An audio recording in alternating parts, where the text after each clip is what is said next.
Youth festival యవనస్తుల కూడిక ద్వారా చేయగలిగిన దేవుని స్తుతించడానికి, ఆరాధించడానికి పరిశుద్ధ ఆత్మదేవుడు సర్వశక్తిమంతుడైన యేసయ్య మనందరినీ ప్రేమించి ఇస్తున్న ఈ విలువైన శ్రేష్టమైన సమయమును బట్టి ముందుగా దేవుని నామాన్ని కనపరుస్తూ, ప్రత్యేకంగా ఈ కూడిక జరగడానికి, యూత్ ఫెస్టివల్ జరగడానికి స్థానిక సంఘ కాపురైన యేసుదాస్ గారు, అదేవిధంగా బ్రదర్ సాల్మన్ గారు, అదేవిధంగా ఇంతవరకు వేదిక మీద అధ్యక్షత వహిస్తున్న దేవుని సేవకులు, అదే రీతిలో చేయాల్సిన దేవుని బిడ్డలైన మీ అందరూ, ఆర్కెస్ట్రా బృందం, ప్రతి ఒక్కరికి కూడా మన రక్షకుడైన యేసుక్రీస్తు నామములో హృదయపూర్వక వందనాలు తెలియజేస్తూ ఉన్నాను. దేవునికి మహిమ కలుగును గాక. హల్లెలూయా. సంతోషంగా స్తోత్రాలు చెప్పండి ఒకసారి. వాయిస్ ఎక్కువ సంతోషంగా లేదంటున్నారు. ఏం సరిగ్గా తినలేదా? పరిచయం చేసి అలసిపోయారా? ఓడిపోయారా? దేవుని స్తోత్రం కలుగును గాక. ఇంగ్లీష్ లో కోడ్స్ ఉంటాయి కదా, failure is the first step of success. అందుకని అట్లాంటి ఏం చెప్పను నేను, కంగారు పడద్దు. ఏగారు ఓడిపోతే ఏం మళ్ళీ గెలుస్తాం. దేవునికి మహిమ కలుగును గాక. హల్లెలూయా. మంచిది ప్రియ దేవుని బిడ్డలారా, ఈ మధ్యాహ్న కాల సమయం, మరి ఉదయకాల సమయంలో సనత్ శామ్యూల్ మీ మధ్యలో వాడబడింది. సనత్ శామ్యూల్ గారు మీ మధ్యలో వాడబడ్డారు. ఈ మధ్యాహ్న కాల సమయంలో నేను ఇక్కడికి వస్తానని, ఇక్కడికి వచ్చేంత వరకు నాకు కూడా తెలియదు. నా పేరు John Nikhil, T John Nikhil నా పేరు. ఏనోషై గారు, అదేవిధంగా వారి కుమారుడు ఈరోజు ఇక్కడికి ఆహ్వానించబడ్డారు. నాకు అసలు ఈ పూట ఇక్కడ మీటింగ్ జరుగుతుందని కానీ, ఈ సభ ఉందని కూడా నాకు తెలియదు. నేను ఏనోషై గారి వల్ల మేనల్లుండి వాళ్ళ అక్క కొడుకు. నేను పాయిపూరు, బాలాజీ నగర్, ముచ్చారం, ఓదురా, బంజరా, గనియాతండ, అదే రీతిలో నూతన గలి పరిసర ప్రాంతాలు దేవుని పరిసరలో వాడబడుతూ ఉన్నాను. ఉదయకాల సమయంలో ఒక పాస్టర్స్ మీటింగ్ ఉంటే అక్కడ ఫెలోషిప్ మీటింగ్ నేను, ఏనోషై గారు, అదేవిధంగా మరి కొంతమంది సేవకులు అక్కడికి వెళ్ళాం. అయ్యగారు మరలా వేరే కార్యక్రమం ఉంటే ఈరోజు 3-4 కార్యక్రమాలు ఉన్నాయి. ఆయన గారికి వేరే దగ్గరికి వెళ్ళిపోయారు. తర్వాత అక్కడికి వెళ్ళిపోయిన తర్వాత గుర్తొచ్చిందో ఏంటో తెలియదు కానీ ఫోన్ చేసి చెప్పారు నాకు, ఇట్లా యూత్ మీటింగ్ ఉంది, వెళ్ళి అక్కడ మెసేజ్ ఇచ్చి రావాలని చెప్పినప్పుడు వెంటనే ఇంత సడన్ గా చెప్పారు ఏంటని చెప్పి నేను వెంటనే బయటకు వచ్చి ఒక 5 నిమిషాలు ప్రార్థన చేసుకుని ఆ తర్వాత ఇక్కడికి సిద్ధపడి రావడానికి దేవుడు సహాయం చేశాడు. ఏదేమైనప్పటికీ కూడా దీనుణ్ణి, అల్పుణ్ణి, అయోగ్యుణ్ణి, ఎన్నికలేని వాడిని నన్ను ఈరోజు దేవుడి స్థలంలో నిలబెట్టి మరొక అవకాశం ఇచ్చినందుకై ప్రభువుకే మహిమ కలుగును గాక. హల్లెలూయా. మరి దేవుని సేవకులు, ఆహ్వానించబడ్డ దేవుని సేవకులు, వారిని చూడాలని, వారి వాక్యం వినాలని, వారితో ప్రార్థన చేయించుకోవాలని ఎంతో మంది ఆశ కలిగి ఇక్కడ వచ్చుంటారు. వారు లేని లోటు తీర్చడానికి సరిపోయిన వారు కాదు మేము. అయినప్పటికీ కూడా మరి పరిచర్య తీవ్రత వల్ల, పరిచర్య ఒత్తిడి వల్లే వారు ఇక్కడికి రాలేకపోయారన్న విషయాన్ని మనం అందరం అర్థం చేసుకుంటూ, దేవుడు ఇచ్చిన అవకాశాన్ని బట్టి తప్పక మనం అందరం కూడా దేవుని కనపరచవలసిన వారమై ఉన్నాం. దేవునికి మహిమ కలుగును గాక. నాకు అబ్బాయి స్వరం కావాలి కొద్ది గట్టిగా. దేవుని స్తోత్రాలు చెప్పండి ఒకసారి. కొద్ది గట్టి స్తోత్రాలు చెప్పండి. వాళ్ళు గట్టి చెప్తారా, వీళ్ళు గట్టి చెప్తారా చూద్దాం. వాళ్ళ సౌండ్ మళ్ళీ ఒకసారి ఫైనల్ ఒకసారి ఇద్దాం. దేవునికి మహిమ కలుగును గాక. ఇప్పుడు మీరు దేవునికి మహిమ కలుగును గాక. మళ్ళీ ఒకసారి దేవునికి మహిమ కలుగును గాక. చేతులు లేట్లేదు, మన చేతులు ఏం చెప్పాలి స్తోత్రాలు. దేవునికి మహిమ కలుగును గాక. హల్లెలూయా. మంచిది. ఆటలో మీరు గెలిచారేమో కానీ స్తోత్రాలు చెప్పడంలో మాత్రం వాళ్ళే గెలిచారు. దేవునికి మహిమ కలుగును గాక. హల్లెలూయా. మంచిది. ఇప్పుడు దేవుని బిడ్డలారా, నాకు ఇవ్వబడింది కొద్ది సమయం కాబట్టి కొద్ది నిమిషాలు చిన్న ప్రసంగం చేస్తాను. కంగారు పడద్దు. అందరం కూడా శ్రద్ధగా కొద్ది నిమిషాలు దేవుని మాటలు ఆలకించే ప్రయత్నం చేద్దాం. పరిశుద్ధ గ్రంథాలు తెరుద్దాం. నిర్గమకాండం 33వ అధ్యాయం 14వ వచనాన్ని చదవగలిగిన వారు ఒకరు స్పష్టంగా బిగ్గరగా దేవుని మాటలు చదివి వినిపించవలసిందిగా మీకు మనం చేస్తున్నా. నిర్గమకాండం 33వ అధ్యాయం 14వ వాక్యాన్ని, 14వ వచనాన్ని చదవగలిగిన వారు ఒకరు చదివి వినిపించండి. అందుకు ఆయన, నా సన్నిధి నీకు తోడుగా వచ్చును. దేవునికి మహిమ కలుగును గాక. చాలండి, ఈ వాక్యం మనం చదువుకున్నాం. అందరూ ఒకసారి ఈ మాట నాతో చెప్పండి. ఇది స్వయంగా సైన్యములకు అధిపతి అయిన యెహోవా మాట్లాడుతున్న మాట. సర్వశక్తిమంతుడు లోకరక్షకుడైన దేవుడు మాట్లాడుతున్న మాట. ఆయన ఏమంటూ ఉన్నాడంటే, నా సన్నిధి నీకు తోడుగా వచ్చును అంటున్నాడు. ఈ మాట ఒకసారి అందరం కలిసి చెప్తాం. నాతో పాటు చెప్పండి, నా సన్నిధి నీకు తోడుగా వచ్చును. మరలా ఈ విధంగా చెప్పండి, దేవుని సన్నిధి నీకు తోడుగా వచ్చును. మీ పక్కన వారికి చెప్పండి, దేవుని, ఈ మీటింగ్ అయిపోయిన తర్వాత దేవుని సన్నిధి మీకు తోడు వస్తుందని చెప్పండి. దేవునికి మహిమ కలుగును గాక. హల్లెలూయా. దేవుని బిడ్డలారా, ఈ ఒక్క మాటనే మనం నేర్చుకునే ప్రయత్నం చేద్దాం. మరొకసారి చెప్పి నేను ముందుకు వెళ్తాను ప్రసంగంలోనికి. జాగ్రత్తగా ఆలోచించండి. నా సన్నిధి నీకు తోడుగా వచ్చును అని చెప్పి దేవుడు చెప్తున్న మాట ఇది. దేవుడు సర్వశక్తిమంతుడైన దేవుడు చెప్తున్న మాట. ఈ రోజు మనం అందరం కూడా క్రైస్తవులంగా, దేవుని బిడ్డలంగా యేసయ్య నిజ రక్షకుడు అని అంగీకరించో, లేకపోతే ఆయన ప్రేమించో, లేకపోతే ఆయన పట్ల ఒక ప్రత్యేకమైన అభిమానం కలిగో, మనం అందరం కూడా ఇక్కడ సర్వశక్తిమంతుడు లోకరక్షకుడైన యేసయ్యను ఆరాధించడానికి ఇక్కడికి వచ్చాం. అలానే ఇక్కడికి వచ్చిన ప్రతి ఒక్కరు ఏమనుకుంటారంటే, నేను చదివే చదువుల్లో గాని, నేను చేసే ఉద్యోగంలో గాని, నేను చేసే వ్యాపారంలో గాని, నేను చేసే ప్రయాణాల్లో గాని, నేను చేసే బిజినెస్ లో గాని, లేకపోతే నేను ప్రయత్నం చేస్తున్న కాంపిటేటివ్ ఎగ్జామ్స్ లో గాని, ఏ పని చేస్తున్నా, ఏ ప్రయాణం చేస్తున్నా, ఏ పరిస్థితిని ఎదుర్కోవాలన్నా సరే మనందరికీ కామన్ గా ఉండే ఆశ ఏంటంటే, నేను చేసే పనిలో ఎవరి తోడుంటే బాగుండు, ఎవరి తోడుంటే బాగుండు, చెప్పండి గట్టిగా, ఎవరి తోడుంటే బాగుండు, దేవుడి తోడుంటే బాగుండు అనుకుంటా. ఇది కేవలం క్రైస్తవులు మాత్రమే అనుకుంటారా? అలా కాదు కదా. క్రైస్తవులే కాదు కదా, హైందవ సోదరులైనా, ముస్లిం సోదరులైనా, సిక్కు మతస్థులైనా, బుద్ధిజం అయినా, జైనిజం అయినా, ఎవరైనా అందరూ ఆశపడేది ఏంటంటే, వాళ్ళ దేవుడు, వారు ఆరాధిస్తున్న దైవం వారికి తోడుంటే బాగుండు అని ఆశపడతారు. దేవుని స్తోత్రం కలుగునుగాక. ప్రభు మహాకృపను బట్టి మనం రక్షింపబడ్డాం, మనం సత్యమేదో తెలుసుకున్నాం, మనం దేవుని పాదాల దగ్గరకు వస్తున్నాం. ఇప్పుడు చేరి వచ్చిన విడమైన మనం అందరం కూడా ప్రత్యేకంగా ఇక్కడ యంగ్ పీపుల్ ఉన్నారు, యవనస్తులు ఉన్నారు, యవన సహోదరి సహోదరులు ఇక్కడ ఉన్నారు. మీరందరికి, మీ అందరికి కూడా ఏం కావాలి ఈ వయస్సులో అంటే, అన్నిటికంటే ముఖ్యంగా దేవుని యొక్క తోడు మనకి కావాలి. గట్టి చెప్పండి, ఏం కావాలంటే మనకి? ఎవరి తోడు కావాలి? ఈ రోజు యవనస్తులకి ఏం తోడు ఉంటే చాలనుకుంటారంటే, జనరల్ గా నాది పెద్ద వయసే కాదు, నాకు ఇప్పుడు 29 సంవత్సరాలు.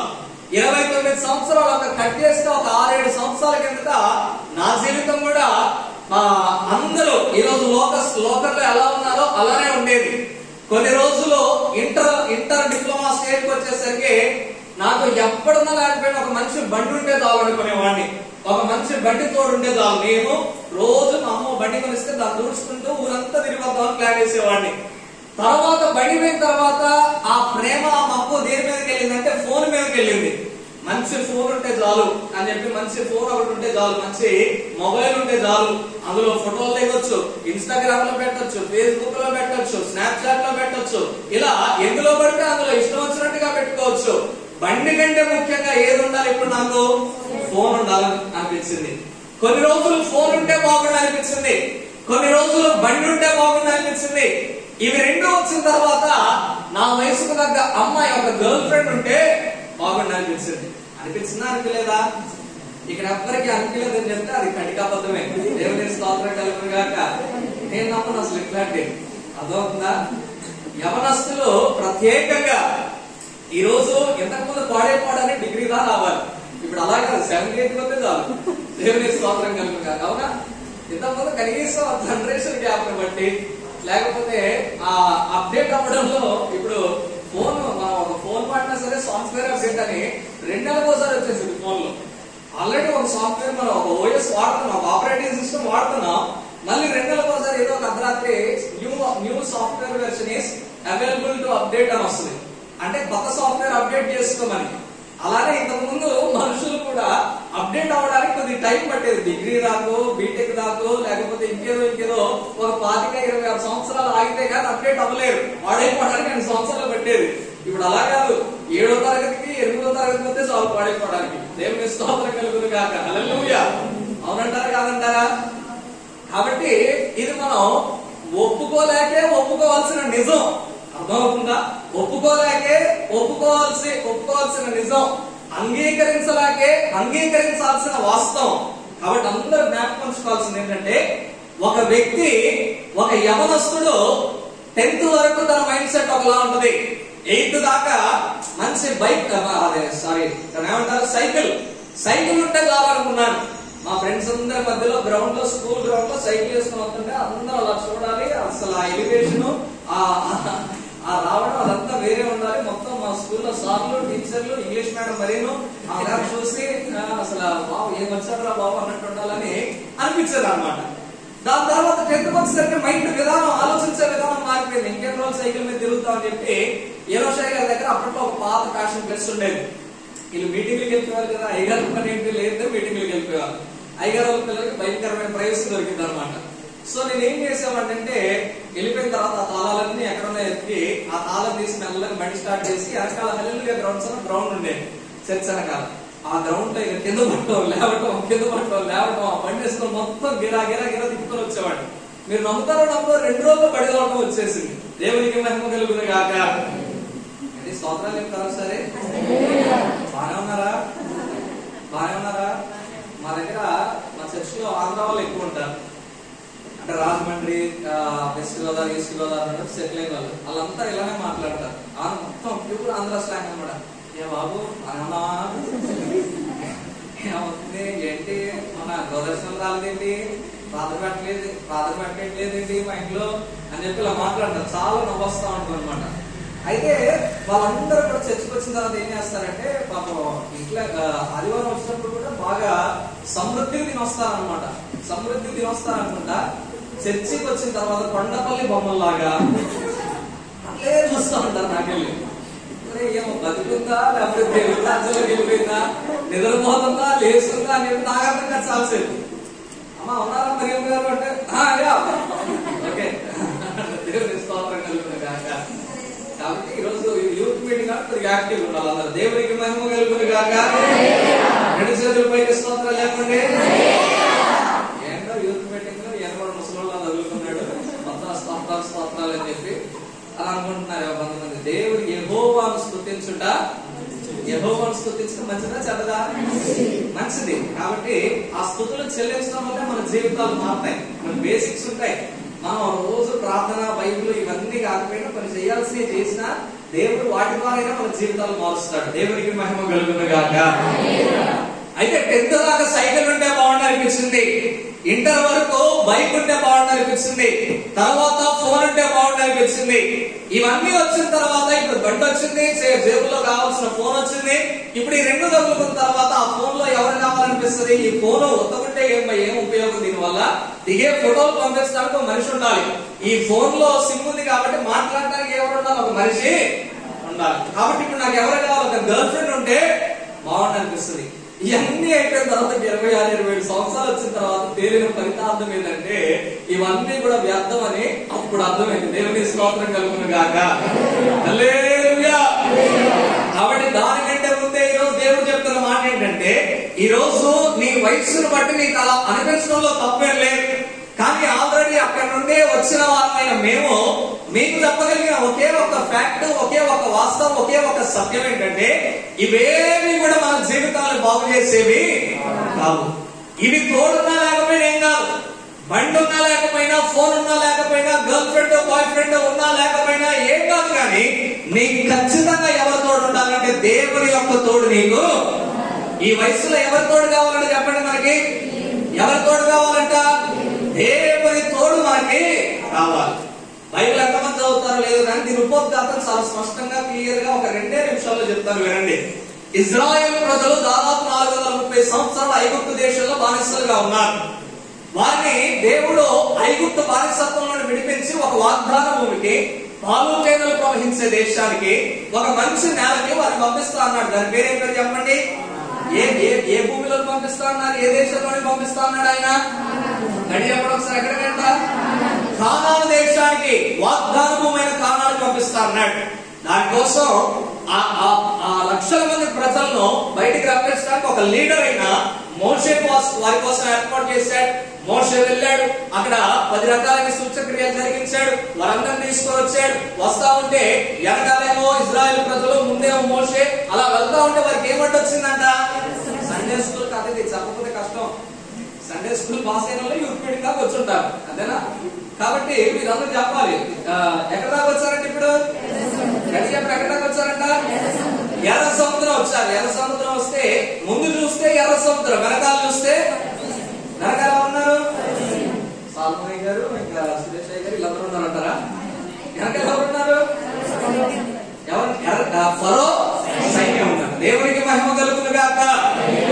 ముందేమో ఎర్ర సముద్రం, వెనకాలే ఫరో సైన్యం. మధ్యలో ఉన్న వాళ్ళు అంటున్నారంట, అక్కడ ఉన్నప్పుడే బాగుండు, ఈ సముద్రంలో పడేసి ఫరో సైన్యం చేతిలో చంపడానికి తీసుకొచ్చినట్టున్నాడు ఈ మోషే అని చెప్పి సరుగుతా ఉంటే మునుగుతా ఉంటే మోషే ఆకాశం వైపు చూసి ప్రార్థన చేశాడు, ప్రభువా మీరే సహాయం చేయండి, ఇక్కడ దాకా నడిపించిన దేవుడు నీవే మధ్యలో ఎందుకు సహాయం చేయండి.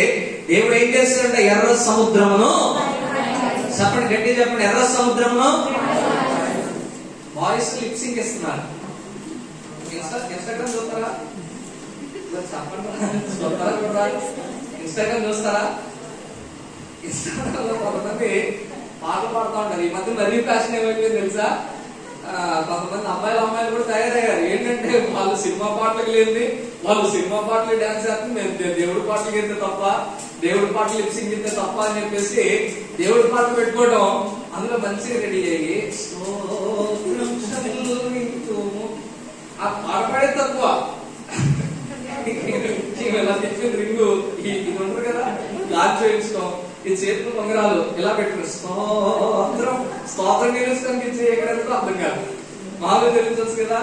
అలా స్తోత్రం చెల్లించడం ఇవన్నీ చెల్లించుకుంటా ఇప్పుడు అక్కడ వెనకాల బ్యాక్గ్రౌండ్ లో ఎవరో పాట పాడుతుంటే ఏమో ముందుంటే ఏం చేస్తా ఉంటుంది. ఇప్పుడు మనం అలాగే ఉంది, వీళ్ళు చెప్తున్నారు, వీళ్ళు లిప్సింగ్ చెప్తున్నారు, మొత్తానికి కవర్ అయిపోతుంది. దేవుని స్తోత్రం కలుగును గాక. స్తోత్రాలు కూడా ఒకసారి హల్లెలూయా. దేవుడు ఏం చేశాడంటే ఎర్ర సముద్రాన్ని ఏం చేశారని చెప్పండి, 2 పాయలు చేస్తే బురదో మట్టో రావాల్సింది ఏమొచ్చిందంట, ఆరిన నేల మీద ఎవరు దాటి వెళ్ళిపోయారంట, ఇశ్రాయేలు ప్రజలు వెళ్ళిపోయారు. ఫరో సైన్యం కూడా అది చూసి బలకి వెళ్ళిపోయారు, మేము కూడా వెళ్ళిపోతాం, లోపలికి వెళ్ళిపోగానే ఏం కూసుకుపోయిందంట సముద్రం. సరే ఇప్పుడు అవతలికి వెళ్ళిపోయిన తర్వాత మోషే అక్కడ ఆ పర్వతం మీదకి వెళ్ళాడు. 40 రాత్రులు 40 పగళ్ళు ఉపవాసం ఉండి ప్రార్థన చేసి, ప్రభువా వీళ్ళని ఎలా నడిపించాలో చెప్పయ్యా, నాకు జ్ఞానం లేదు, తెలియలేదు అని ప్రార్థన చేసుకొని వస్తే దేవుడు వారిని ఎలా నడిపించాలో కొన్ని ఆజ్ఞలు, కొన్ని విషయాలు ఆయనకు ఒక పలక మీద, రాతి పలకల మీద రాసిచ్చాడు. 40 రోజులు ఆయన ప్రార్థన చేసుకోవడానికి వెళ్ళొచ్చే లోపు వీళ్ళందరూ ఏం చేస్తున్నారో తెలుసా, వాళ్ళ దగ్గర ఉన్న బంగారు కమ్మలు, బంగారు ముక్కుపుడకలు, బంగారు సామాన్లన్నీ, ఆభరణాలన్నీ తీసి వాటిని కరిగించి ఏం తయారు చేశారంట, ఒక బంగారు గోడను తయారు చేసి ఏం చేయడం స్టార్ట్ చేశారంట, మమ్మల్ని ఎర్ర సముద్రం దాటించింది ఇదే, మమ్మల్ని ఫరో దగ్గర నుండి తప్పించింది ఇదే, మమ్మల్ని కానాను చేసుకుపోయేది కూడా ఇదే అని చెప్పి సర్వశక్తిమంతుడైన దేవుని మర్చిపోయి దేవుని పూజించడం స్టార్ట్ చేశారంట. ఒక గోడను పూజించడం స్టార్ట్ చేశారు. అప్పుడు దేవుడు కోపం తెచ్చుకొని అంటున్నాడంట, ఇట్లాంటి వాళ్ళ నేను బయట తీసుకొచ్చింది, ఈ పనికి వాళ్ళందరినీ కూడా నేను ఒక్కొక్కరిని నేను చంపేస్తాను, నేను మరణానికి అప్పగిస్తానంటే అప్పుడు మోషే అడ్డుపడి ప్రార్థన చేస్తా ఉన్నాడు. అయ్యా ఉదయ దయచేసి వెళ్ళి చేయొద్దయ్యా, అయ్యా ఒక్క ఛాన్స్ ఒక్క అవకాశం అని చెప్పి ప్రార్థన చేస్తా ఉంటే అప్పుడు దేవుడు అన్నాడు, సరే నేను ఛాన్స్ ఇస్తాను కానీ నేను మాత్రం మీతో రానంటే అప్పుడు మోషే అన్నాడంట, ప్రభువా నువ్వు మాతో రాకపోతే, కానాను దాకా రాకపోతే మేము ఎట్లా వెళ్తామయ్యా, నువ్వు ఎట్టి పరిస్థితుల్లో మాతో రావాలయ్యా, లేకపోతే మేము చచ్చిపోతాం ప్రభువా, మాకు ఎలా వెళ్ళాలో తెలియదు, ఏం చేయాలో తెలియదు, వచ్చే సమస్యలు ఎలా ఎదుర్కోవాలో తెలియదు, కాబట్టి ఎట్టి పరిస్థితుల్లో నువ్వు మాతో రావాలి అని మోషే దేవుని పాదాల మీద పడి అడుగుతుంటే అప్పుడు దేవుడు చెప్తున్న సమాధానం, సరే వెళ్ళండి, నా సన్నిధి నీకు తోడుగా వచ్చిందని చెప్పాడు. హల్లెలూయా. ఈరోజు యవనస్తులైన మనం కూడా మనం చేసే పనులకి, మనం చేసే కార్యక్రమాలకి, రహస్య పాపాలకి ఎప్పుడో పోవాలి మనం. కానీ ఇదిగో ఇక్కడున్న దేవుని సేవకులు లాంటి వాళ్ళు ఎంతో మంది మన రక్షణ కొరకు మోషేలాగా కన్నీరు కాలుస్తున్నారు కాబట్టి, ప్రార్థన చేస్తున్నారు కాబట్టి, ఇదిగో ఇలాంటి యవనస్తుల కూడికలకు దీనికి సమయం ఖర్చు అవుతుంది, బలము ఖర్చు అవుద్ది, ధనము ఖర్చు అవుద్ది. వీటన్నిటిని ఖర్చు పెట్టి కూడా మనం రక్షింపబడాలని, యవన సమాజం మారాలని, వీరు మారితే దేవునికి ప్రయోజనకరంగా ఉంటారు అని వారు మోషే ఆ రోజు ఇజ్రాయెల్ ప్రజలు నాశనం అయిపోకుండా మోషే అడ్డుపడి ఎలా ప్రార్థన చేశాడో ఇలా వీరందరూ ప్రార్థన చేస్తున్నారు. కాబట్టి మా అందరి జీవితాలు బాగున్నాయి. దేవుని స్తోత్రం కలుగును గాక. ఆ రోజు ఇజ్రాయెల్ ప్రజలు పాడైపోకుండా మోషే ప్రార్థన చేస్తే అప్పుడు దేవుడు చెప్తున్న మాట, సరే పదండి, నా సన్నిధి ఎలా వస్తుంది మీకు తోడుగా. గట్టి చెప్పండి, ఎలా వస్తుందంట దేవుని సన్నిధి? మనకి ఏం కావాలి? ఫోన్ కావాలా మనకి, బండి కావాలా మనకి, సైకిల్ కావాలా మనకి. ఇదిగో స్కూల్ పిల్లకాయలు కూడా ఉంటున్నారు ఇక్కడ. ఎలా సైకిల్ కోసం గోల్ చేస్తారు, ఇంట్లో గోల్ చేస్తారా లేదా? బండి కోసం, బైక్ కోసం. మా ఫ్రెండ్స్ ఉంటారు, మా ఫ్రెండ్ అక్షయ్ అని ఒకడు ఉంటాడు. వాడు పాపం చిన్నప్పటి నుండి వాళ్ళ అమ్మ లేదు, మేము ఇద్దరం క్లాస్మేట్స్ అనమాట, కలిసి పెరిగాం. వాళ్ళు వైశ్యాస్ అనమాట, చాలా ఆస్తిపరులు. ఇద్దరు కుమారులు, ఒకటి పేరు అక్షయ్, పెద్దోడి పేరు అక్షయ్, చిన్నోడి పేరు ధీరజ్ అనమాట. అయితే వాడు చిన్నప్పటి నుండి బాగా త్వరగా అప్డేట్ అయిపోయాడు. అప్డేట్ అవడానికి టైం పట్టింది కానీ వాడు తొందరగా అప్డేట్ అయిపోయాడు. సో అందుకే వాళ్ళ నాన్నని చాలా ఇబ్బంది పెట్టేవాడు. బైక్ అని ఇబ్బంది పెడితే వాళ్ళ నాన్న 10th పాస్ అయితే కొనిస్తానని చెప్పి 10th పాస్ అవగానే హంకర్ ఒక బండి ఉంటది, హంకర్ ఆ బైక్ కొనిచ్చాడు. ఇక ఆ హంక మీద వాడు విన్యాసాలు, వాడు సక్సెస్ చూడాలన్నమాట. మేము తిరిగేవాళ్ళం అనుకోండి, ఆ బండి కోసం చాలా తాపత్రయపడేవాళ్ళం, అది వేరే విషయం. కానీ వీటి మరీ ఇదనమాట. అయితే దేవుడు పిల్లలు కొన్ని రోజులు అయిన తర్వాత ఏమైపోయిందంటే, ఒక రోజు మనవాడి గుజరాత్ లో బరోడాలో సీట్ వచ్చింది. బరోడా వెళ్ళిపోయి అక్కడికి వెళ్ళిన తర్వాత హంకు పని అయిపోయింది. ఇప్పుడు ఏం కావాలంటే KTM 200 కావాలని పట్టుబట్టాడు. నువ్వు ఇది బీటెక్ పాస్ అవరా సన్నాసి, తర్వాత నేను వెళ్తాను వాళ్ళ నాన్న చెప్పాడు. వీడు బీటెక్ సెకండ్ ఇయర్ లో ఏం చేశాడంటే వీళ్ళ నాన్న తెలియకుండా అక్కడ సీక్రెట్ గా ఇంకో బండి కొనేశాడు. కొనేసి దాని మీద తిరుగుతున్నాడు. ఒక రోజు సాటర్డే నైట్ బరోడా ఎక్కడ ఫ్రెండ్ బర్త్డే పార్టీకి వెళ్ళొస్తూ ఇప్పుడు దేవుని పెట్టారా, అక్కడ ఒక బ్రిడ్జ్ మీద వస్తూ భయంకరమైన యాక్సిడెంట్. ముందు ఒక DCM, వెనకాల బొలేరో, మధ్యలో ఇడు ఉన్నాడంట. వెనకాల బొలేరో వచ్చి గుద్దితే ఆ DCM కి బొలేరోకి మధ్యలో నుజ్జు అయిపోయాడు. వాడిని 3 రోజుల తర్వాత తెచ్చారు గుజరాత్ నుండి ఇక్కడికి. 3 రోజులు మేము వాళ్ళ ఇంటి ముందు అలానే కూర్చొని ఉన్నాడు. బాడీ వచ్చేంత వరకు. వచ్చిన తర్వాత 3 రోజుల తర్వాత సరే ఆఖరి చూపని చూద్దామంటే అసలు వాడి ఫేస్ లేదనమాట, మొత్తం నలిగిపోయింది. బాడీ ఉంది, ఇక ఫేస్ చూడటానికి ఏం లేదు, అంత ఘోరం అనమాట. దేవుడు బిడ్డలారా, అందుకే నేను ఏమంటానంటే ఫోన్లు గాని బండ్లు గాని ఈ వయసులో వచ్చే కోరికలు ఏవైనా సరే ఇవేవి కూడా మన జీవితాన్ని బాగు చేసేవి కావు. దేవునికి స్తోత్రం కలుగును గాక. హల్లెలూయా. నీకు ఒక ఫోన్ తోడున్నా లేకపోయినా, ఒక బండి తోడున్నా లేకపోయినా, నీకు ఒక గర్ల్ ఫ్రెండ్ బాయ్ ఫ్రెండ్ తోడున్నా లేకపోయినా, నీకు ఈ లోకంలో ఎవరు తోడున్నా లేకపోయినా, నీకు ఎవరి తోడు కావాలంటే దేవుని సన్నిధి నీకు తోడుగా ఉండాలి. ఎవరి కాలంలో హాస్టల్లో ఉండే వాళ్ళు ఉంటారు, లేకపోతే ఇంకెక్కడో వేరే సిటీలో చదువుకునే వాళ్ళు ఉంటారు. ఈ రోజు తల్లాడ కల్లూరి కమ్మలో చదవడానికి ఎవరు ఇష్టపడలే. 10th అయిపోయింది, ఇంటర్ అయిపోయేదాకా ఇక్కడ ఉంటారు. ఇంటర్ అయిపోగానే చలో హైదరాబాద్. దేవుని స్తోత్రం కలుగును గాక. అక్కడికి వెళ్తే మనకి నచ్చినట్టుగా, ఇష్టం వచ్చినట్టుగా బ్రతకొచ్చు అన్నట్టుగా, లేకపోతే ఇంకొద్ది మంచి చదువు రకరకాల కారణాలతో వెళ్ళాలని ఆలోచన చేసే వాళ్ళు, ఆశపడే వాళ్ళు చాలా మంది ఉన్నారు. అందుకే నీ యవనత్వం, నీ యవన జీవితం పాడవకుండా ఉండాలంటే ఇవేమున్నా లేకపోయినా నీకు ఎవరి తోడు ఉండాలి? దేవుని సన్నిధి నీకు తోడుగా ఉండాలి. మరి ఆ దేవుని సన్నిధి నీకు తోడుగా రావాలంటే నువ్వేం చేయాలి అంటే, నేనేం చేయాలి అంటే, నేను చక్కగా తలస్నానం చేసి ఆదివారం చర్చికి వస్తే సరిపోద్దా? లేకపోతే కొంతమంది పాటలు పాడే వాళ్ళు ఉంటారు, వాయిద్యాలు వాయించి ఉంటారు, మధ్యలో అక్కడెక్కడ పరిచయం చేసే వాళ్ళు ఉంటారు. ఇవి చేస్తే సరిపోద్దా అంటే కాదు. దేవుని సన్నిధి మనకి తోడుగా రావాలంటే ఒక మాట చెప్తాను, చదవండి. ఏం చెయ్యాలి అంటే యాకోబు రాసిన పత్రిక 4వ అధ్యాయం 8వ వచనం. త్వరగా యాకోబు రాసిన పత్రిక 4వ అధ్యాయం 8వ వచనం. యాకోబు రాసిన పత్రిక 4వ అధ్యాయం 8వ వచనం. కొద్ది బిగ్గరగా, దేవుని యొద్దకు రండి, అప్పుడు ఆయన ఏం చేస్తారంట? నీకు దేవుని సన్నిధి తోడు రావాలంటే ముందు నువ్వేం చేయాలంట? నువ్వెవరి దగ్గరికి రావాలంట? అంటే చెప్పండి, మనం ఎవరి దగ్గరికి రావాలంట? దేవుని దగ్గరికి రావాలి. దేవునికి మహిమ కలుగును గాక. హల్లెలూయా.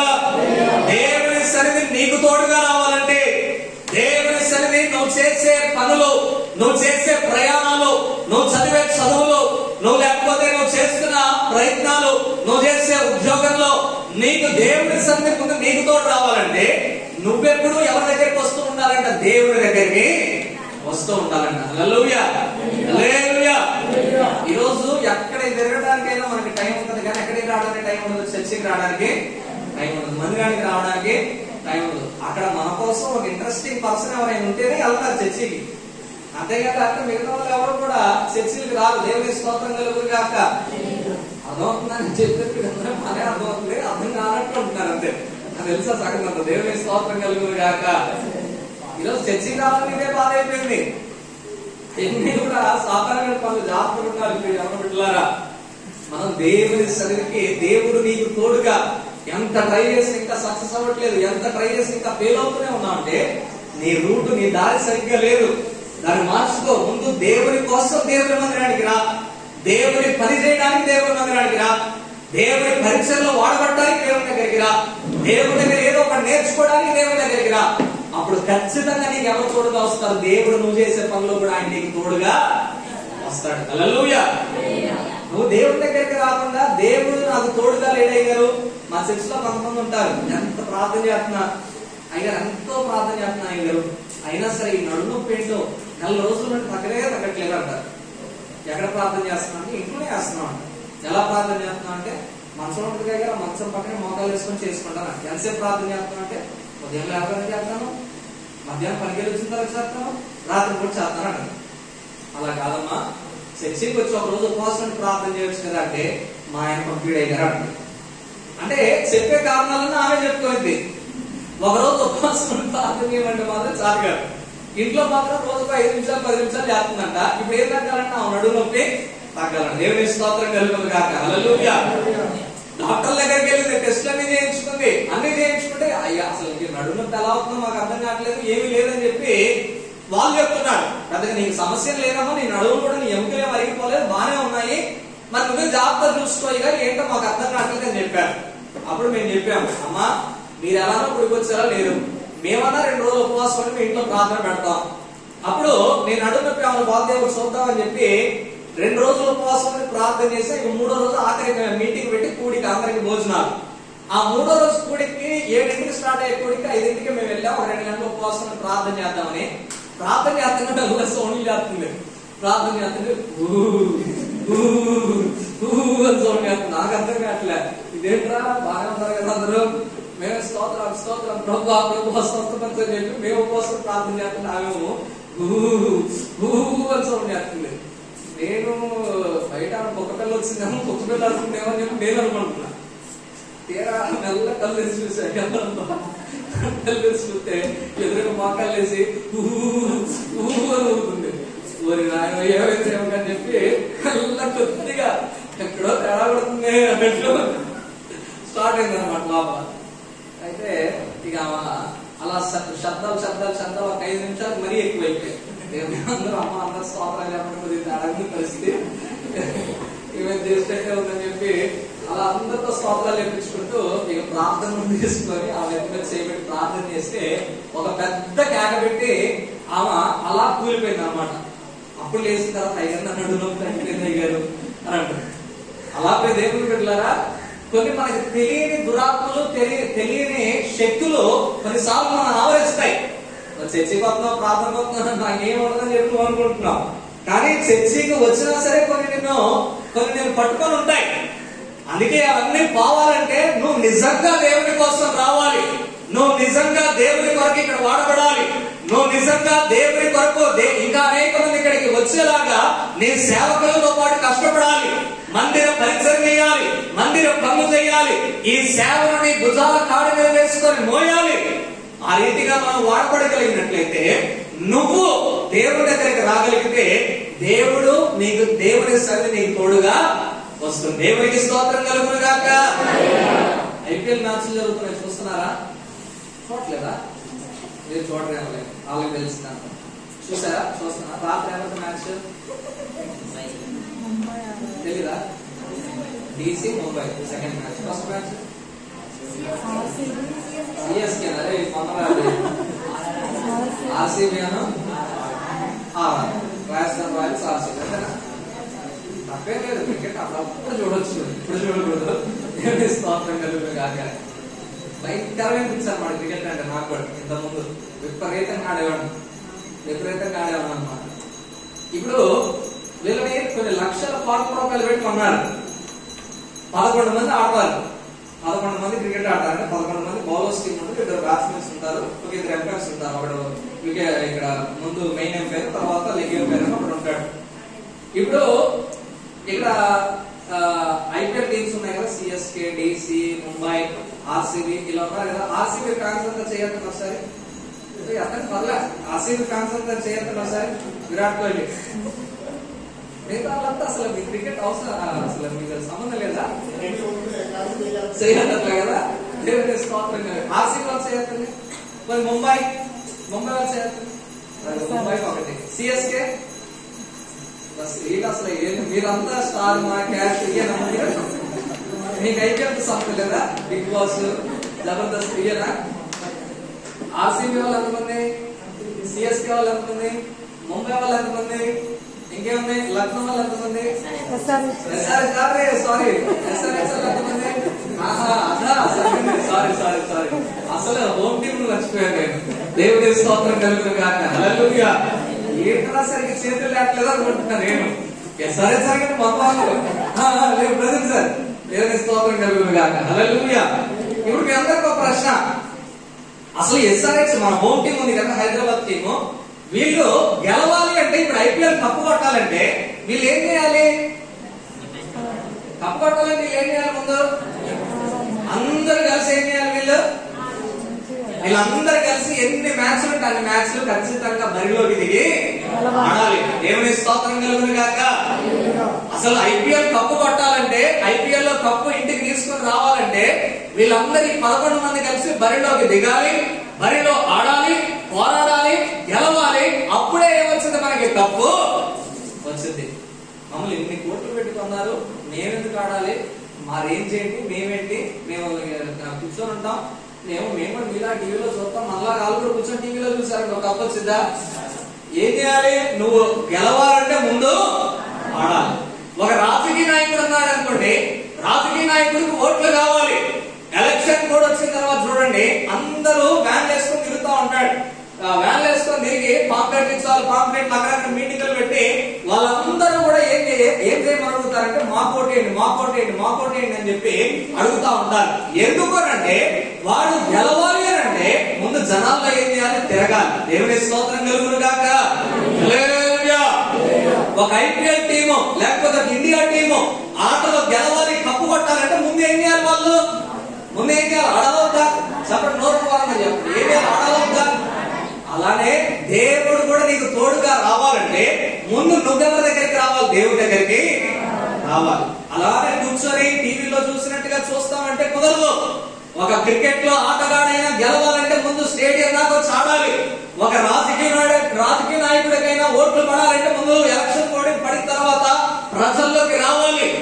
అలా ఏది జరగాలన్నా సరే ఎక్కడో అక్కడికి వెళ్ళాలి. అలా దేవుడి సన్నిధి కూడా నీకు తోడుగా రావాలంటే యవనస్తులైన మనందరం కూడా ఎవరి దగ్గరికి రావాలంటే దేవుడి దగ్గరికి రావాలి. దేవుని స్తోత్రం కలుగును గాక. ఇప్పుడు సరే, ఆ విషయం తెలుసు కాబట్టి ఈ రోజు మీటింగ్ వచ్చామంటారేమో. ఇప్పుడు మీటింగ్ వచ్చారు. మీటింగ్ వచ్చిన మనకు దేవుడు తోడుగా ఉన్నాడా లేదో తెలుసుకోవాలి. దేవుడు మనకు తోడుగా ఉంటే ఆయన సన్నిధి నీకు తోడు ఎందుకు రావాలంటున్నానంటే, ఆయన సన్నిధి నీకు తోడుగా వస్తే ఏం జరుగుతుందో 1-2 విషయాలు చెప్పి నా సందేశాన్ని ముగిస్తాను. జాగ్రత్తగా ఆలోచించండి. పరిశుద్ధ గ్రంథంలోని కీర్తనల గ్రంథం 16వ అధ్యాయం 11వ వచనాన్ని, ఆయన సన్నిధి మనకు తోడుగా వస్తే ఏమవుతుందంటే, 16వ కీర్తన 11వ చరణం, ఆయన సన్నిధి మనకు తోడుగా వస్తే ఏమవుతుంది? ఒక్క మాట చదవండి. 16వ కీర్తన 11వ చరణం. జీవ మార్గములు నీవు నాకు తెలియజేసేదవు, నీ సన్నిధి నా సంపూర్ణ. ఆయన సన్నిధి మనకి ఎందుకు తోడుగా రావాలంటే, ఆయన సన్నిధి మనకు తోడుగా వస్తే మన జీవితాలు ఏముంటుందంట? సంపూర్ణ. గట్టి చెప్పండి. ఆయన సన్నిధి మనకి తోడుగా వస్తే మన జీవితాలు ఏముంటుంది? సంపూర్ణ సంతోషం ఉంటుంది. దేవుని స్తోత్రం కలుగును గాక. హల్లెలూయా. గట్టి స్తోత్రాలు చెప్పండి ఒకసారి. నిద్ర వస్తున్న వాళ్ళందరూ స్తోత్రాలు చెప్పండి. నిద్రలో లేచిన వాళ్ళ స్తోత్రాలు చెప్పండి. అసలు నిద్రే పోకుండా వాక్యం వింటున్నాం వారు స్తోత్రాలు చెప్పండి. హల్లెలూయా. దేవుని బిడ్డలారా, ఆయన సన్నిధి నీకు ఎందుకు తోడుగా రావాలంటే ఆయన సన్నిధిలో ఏముందంట? సంపూర్ణ సంతోషం. మన యేసయ్య, మనం ఆరాధిస్తున్న యేసయ్య ఎవ్వడు కూడా పాడైపోవాలని కోరుకునే దేవుడు కాదు ఆయన. నువ్వు నశించిపోవాలని కోరుకునే దేవుడు కాదు ఆయన. నీకు నష్టాలు చేయాలని చూసే దేవుడు కాదు ఆయన. లేకపోతే నువ్వు అడుగుతున్నా సరే, ఎంత అడుగుతున్నా సరే ఇవ్వకుండా అలానే నీకు ఇవ్వరా చూసి ఎడతాలు చేసే దేవుడు కాదు ఆయన. నువ్వు నిజంగా ఆయన దగ్గరకు వస్తే, ఆయన కోసం వస్తే, ఆయన సహవాసంలో ఉండాలని వస్తే ఆయన ఖచ్చితంగా నీకు ఎలా ఉంటాడంట? తోడుగా ఉంటాడు. ఆయన నీకు తోడుగా ఉంటే నీకు జరిగే మేలు ఏంటంటే, ఆయన నీకు తోడుంటే నీ జీవితంలో ఏముంటుందంట? సంతోషం ఉంటుంది. చెప్పండి, ఏముంటుందంట? సంతోషం ఉంటుందంట. హల్లెలూయా.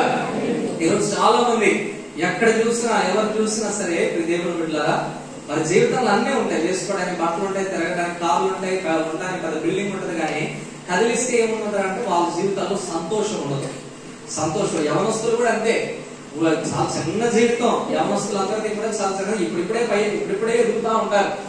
కానీ లేనిపోని తలనొప్పులన్నీ, లోకంలోని అన్ని నెత్తికి తగిలించుకొని, వాళ్ళ తలనొప్పులు, ఏ తలనొప్పులు, ఫ్రెండ్స్ అని, వాళ్ళని, వీళ్ళని అవన్నీ తగిలించుకొని దేవుని బిడ్డలారా చాలా ఇబ్బంది పడుతూ ఉన్న సంతోషాన్ని కోల్పోతారు.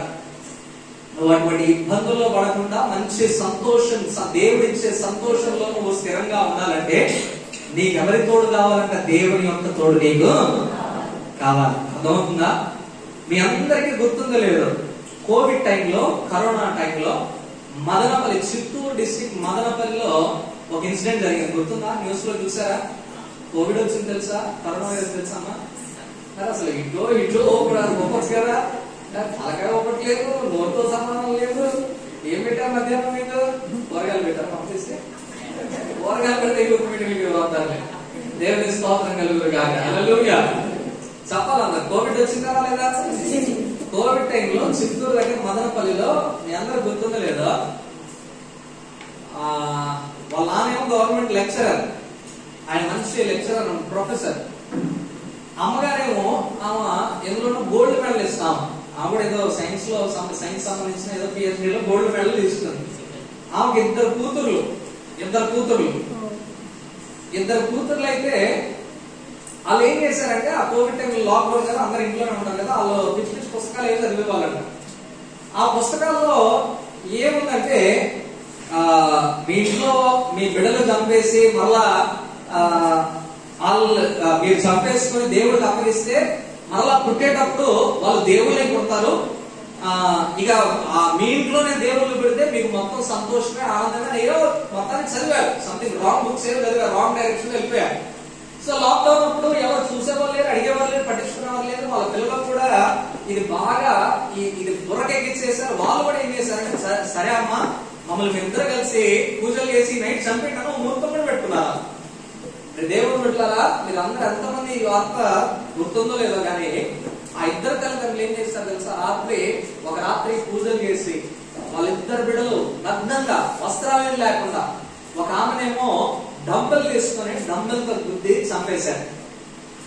తర్వాత ఇంకొక చిన్న కూతురు ఏం చేశారు? రాగి చెంపు ఉంటది కదా, ఆ రాగి చెంపు త్రిశూలం ఉంటది కదా, నోట్లో గొంతులో దాన్ని కూర్చి ఆ రాగి చెంపు నోట్లో పెట్టి లోపలికి వెళ్ళేంత వరకుగా దాన్ని కొట్టి చంపేశారు.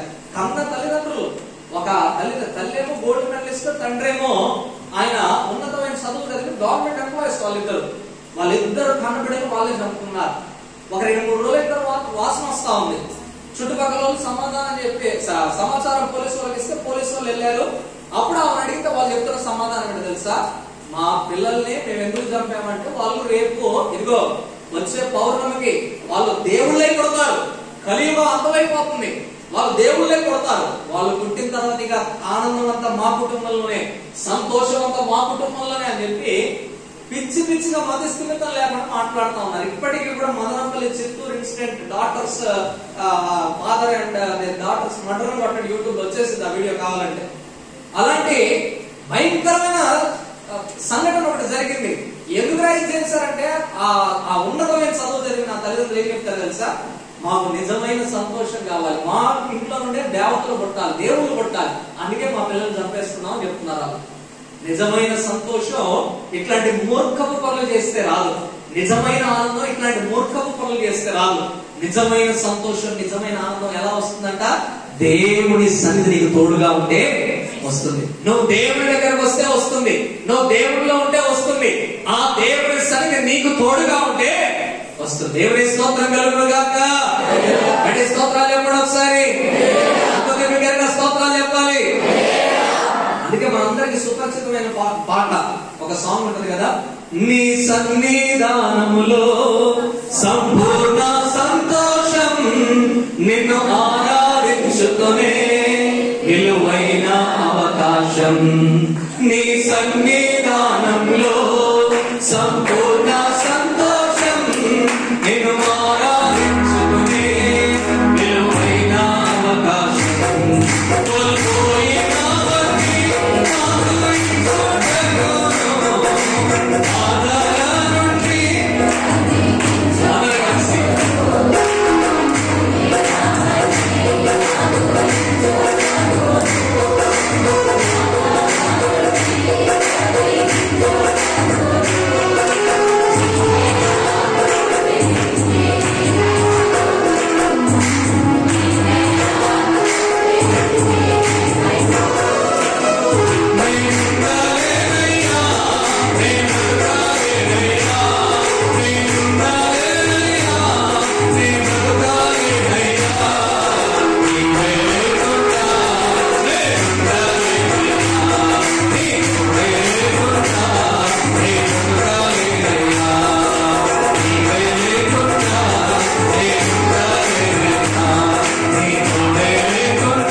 సంతోషం ఉంటుంది. నిజమైన సంతోషం మనకి మనం పొందాలి అంటే ఎవరి తోడు మనకు కావాలంటే దేవుని తోడు మనకి కావాలి. ఇక రెండో మాట, సమయం లేదు కాబట్టి రెండో మాట ఒక్కటి చెప్పి నేను ముగిస్తాను. 3:30 అయిపోయింది ఆల్రెడీ. 10 minutes లో నేను క్లోజ్ చేస్తాను. సమూయేలు, 2వ సమూయేలు గ్రంథం 6వ అధ్యాయం. 2వ సమూయేలు గ్రంథం 6వ అధ్యాయం.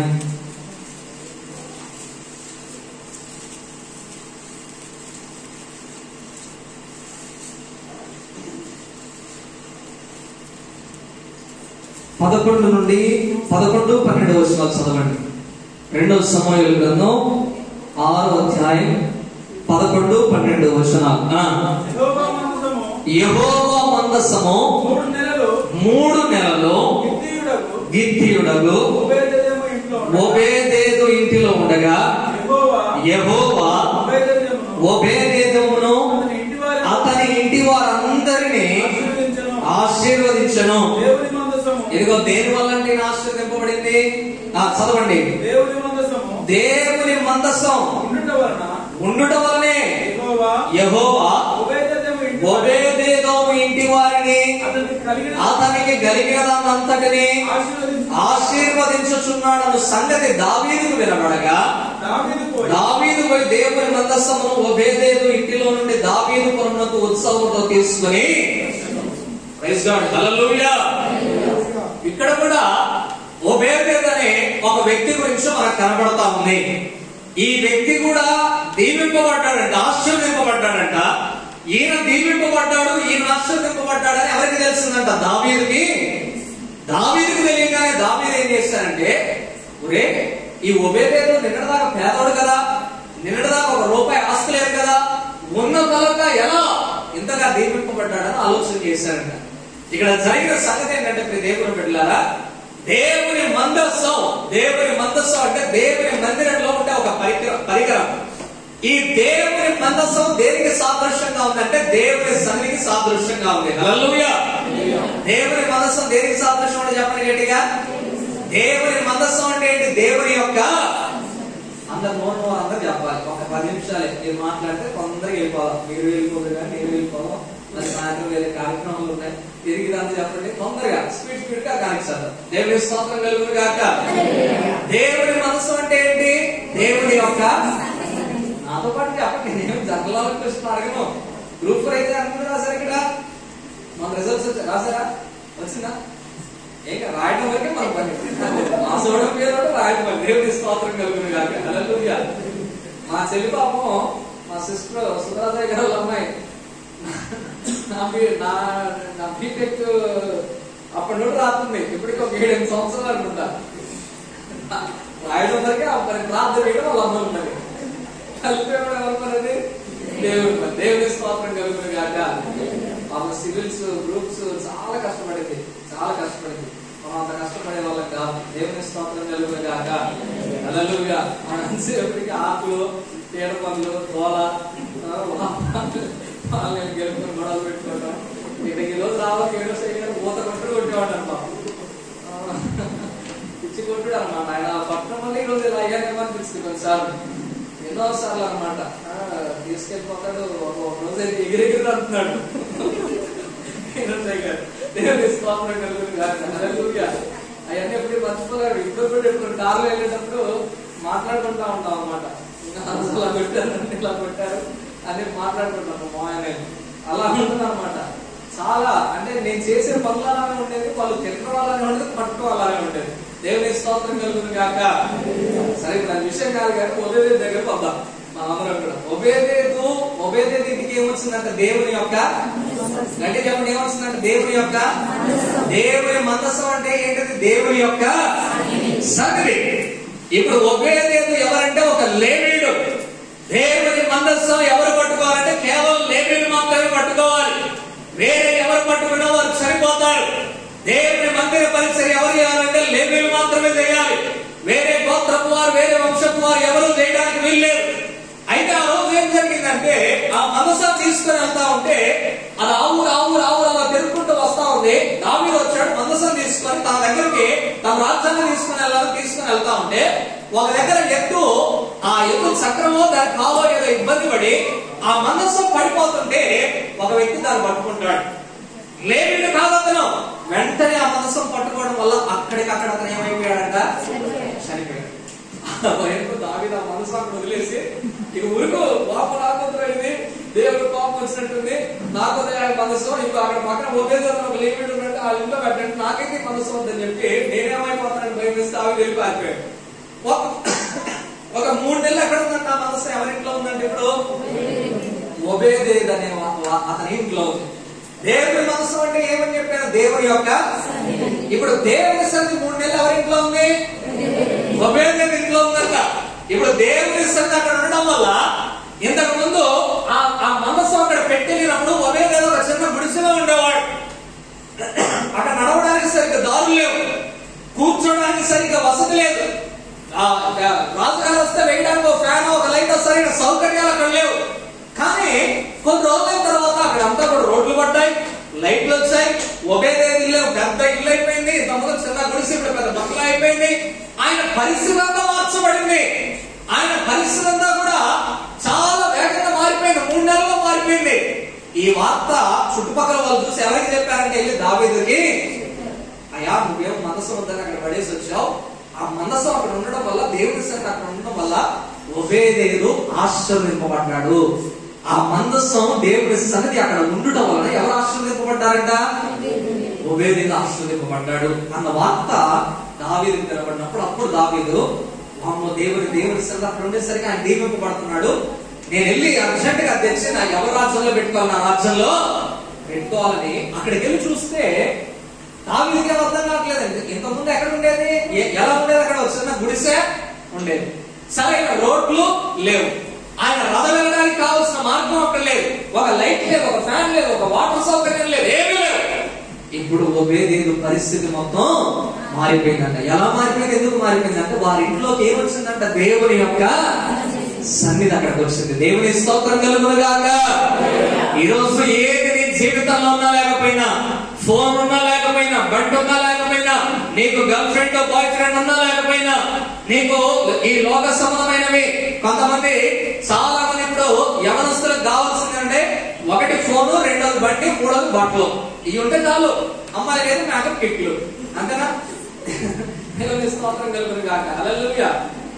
మా మిస్సెస్ నా పెళ్లి అయిపోయింది, చాలా మంది పిల్లవలేదు అనుకుంటారు, వాళ్ళు చూడటానికి బాగా ఆనందంగా కనపడతారు కదా. ఊరికే అన్నాను లేదు, ముసలి ఉండలేదు, మళ్ళీ ఏమి అడుగుతారు? పెళ్ళి అయిపోయింది. మా మిస్సెస్ పెళ్ళి కొప్పలాంటే ఏమడిగిందంటే, నేను మరి మీ మమ్మీ వాళ్ళు వీళ్ళందరూ ఏం వేసుకోవట్లేదు కదా, నేను కూడా అంటే నేను తీసేయమని చెప్పలే. ఏమి అంటే బంగారం అవన్నీ ఉంటాయి కదా, వాళ్ళ అమ్మోళ్ళు పెట్టినాయి, చాలా బంగారం పెట్టారు. వాళ్ళంతా ఫుల్ సౌండ్ అనమాట. భీమవరం మా అత్తగారు వాళ్ళు ఆడికి వెళ్తే చేపలు, పీతలు, రొయ్యలు, అబ్బో చాలా పెడతారు. కానీ నేనేం తిన్నాను రొయ్యలు తప్పితే. అయితే చాలా బంగారం పెట్టారు. నేనేం తీసేయమనలేదు. ఆమె అన్నది నేను తీసేసుకుంటాను. ఎందుకు అని అంటే, తీసేసుకో కదా, మీ అమ్మలకు మాత్రం ఎక్కువ, ఇప్పుడు నమస్కారం బ్యాగ్ లో పెట్టుకోవచ్చు, మదర్ బీరువాలో పెట్టచ్చు అని చెప్పాను. బీరువాలో పెట్టింది. తర్వాత కొన్ని రోజులు అడుగుతుంది, నేను ఎలాగో ఏం వేసుకోవట్లేదు కదా, అన్ని తీసేసాను కదా, ఐప్లస్ ఒకటి చేయించుకోనా, కళ్ళు పీకి చేతిలో పెడతాను, కావాలంటే అయ్యో వేసుకో, ఎట్లాంటి పనులు మాత్రం చేయని చెప్పాను. దేవుని స్తోత్రం కలుగుతుంది కాక. హల్లెలూయా. తప్పని కాదులే, కానీ అమ్మగారు కదా, సేవకురాలు కదా, ఎలాగానే ముందు ఎవరైనా ఏం చెప్తారు, లేదు చెప్తారు. ఇప్పుడు అమ్మగారు ఇలా డిజైన్ చేయించుకొని వచ్చినట్టు ఏమంటారు, అమ్మగారు ఏం డిజైన్ చేయించుకుందంటే విశ్వాసం మేము ఎన్నే చేసుకోవచ్చు అనుకుంటారు. దేవుని స్తోత్రం కలుగుతుంది కాక. హల్లెలూయా. అందుకే ఇప్పుడు దేవుని బిడ్డలారా ఏమంటారంటే, మన జీవితంలో ఏమున్నా లేకపోయినా ఏమొస్తారా జాగ్రత్తగా ఆలోచన చేయండి. ఒకప్పుడు నేను కూడా పుట్టిన సేవకుల కుటుంబంలోనే. ఆ తాతయ్య గారు గొప్ప సేవకుడు, అపోస్తలుకి సీమనయ్య గారు, తర్వాత ఏనోషయ్య గారు ఈ ఖమ్మం జిల్లా ఈ పరిసర ప్రాంతాల్లో దేశ విదేశాల్లో వాడబడుతున్న సేవకుల కుటుంబంలో కూడా వచ్చాను నేను. అయినప్పటికీ కూడా నా జీవితం సేవకుల కుటుంబంలో వచ్చినంత మాత్రం పరిశుద్ధంగా ఏం లేదు. ఇష్టానుసారమైన జీవితం. వాళ్ళని లెక్క చేయను, ఎవరిని కూడా లెక్క చేసేవాడిని కాదు. ఏనోషయ్య గారి మాట వినేవాడిని కాదు, పెద్దయ్య గారి మాట వినేవాడిని కాదు, ఇష్టానుసారంగా తిరిగేవాడిని. ఈ రోజు నేనే పరిస్థితి చేస్తానంటే వాళ్ళు నమ్మరు, మీరు నమ్మలేదు సార్. దేవుని స్తోత్రం కలుగుతుంది కాక. హల్లెలూయా.